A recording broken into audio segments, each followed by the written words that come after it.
Kami mempersembahkan renungan Santapan Rohani, terjemahan dari renungan Our Daily Bread.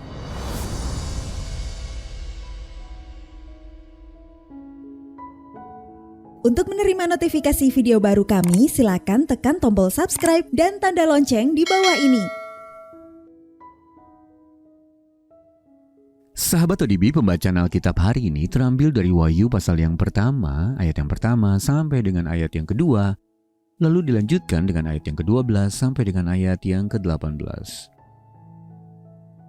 Wahyu pasal yang pertama, ayat yang pertama sampai dengan ayat yang kedua, lalu dilanjutkan dengan ayat yang ke-12 sampai dengan ayat yang ke-18.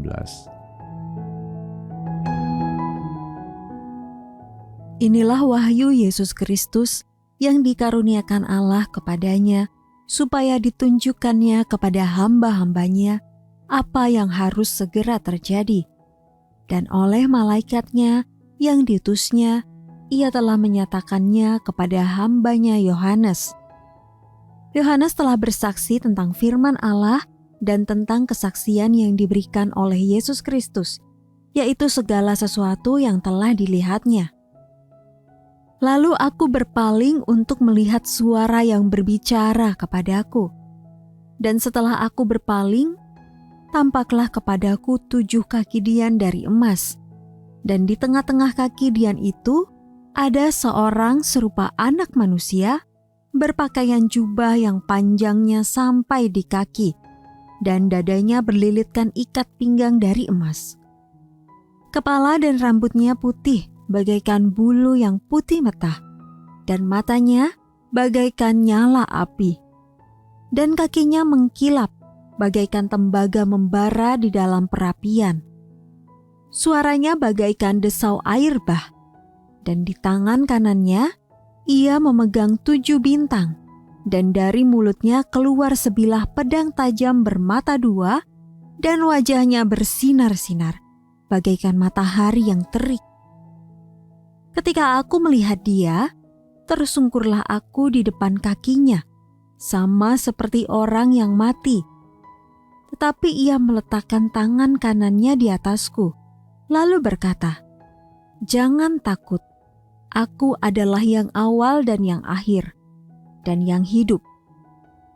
Aku telah mati, namun lihatlah, aku hidup sampai selama-lamanya, dan aku memegang segala kunci maut dan kerajaan maut."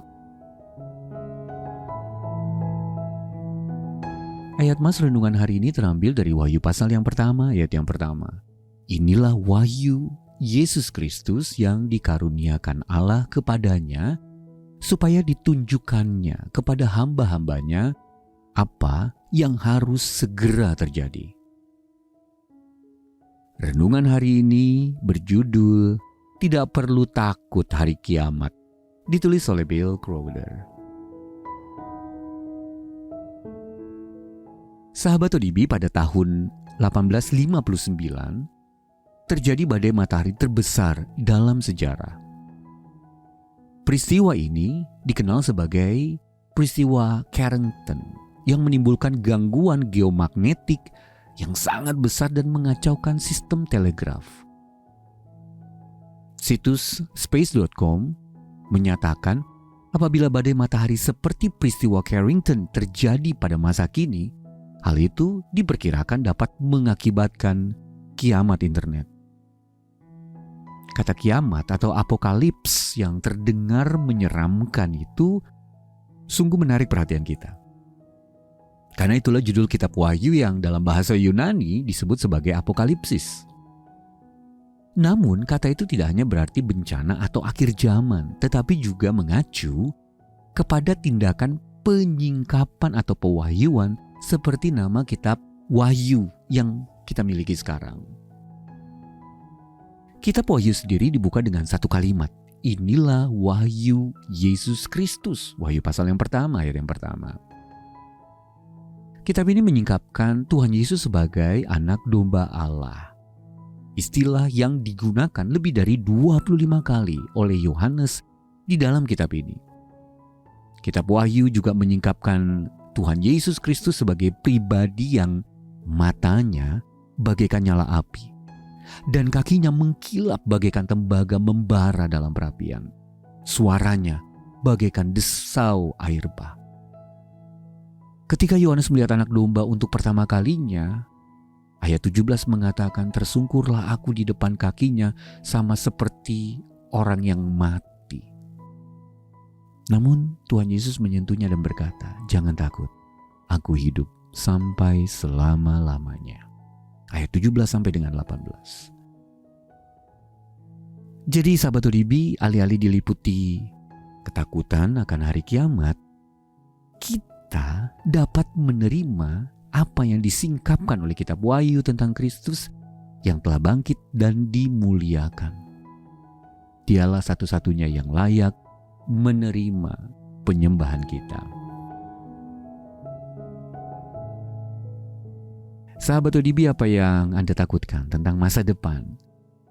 Lalu bagaimana Tuhan Yesus menolong Anda untuk mengatasi ketakutan itu? Mari kita berdoa.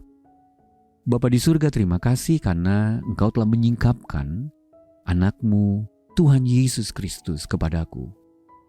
Terima kasih, dalam nama Tuhan Yesus kami berdoa. Amin.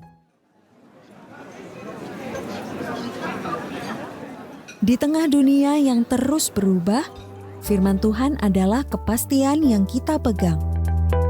Website baru kami kini hadir untuk menemanimu menyelami isi hati Tuhan dengan lebih mudah. Kunjungi odbm.org/id odbm.org/id dan jelajahi fitur-fitur barunya.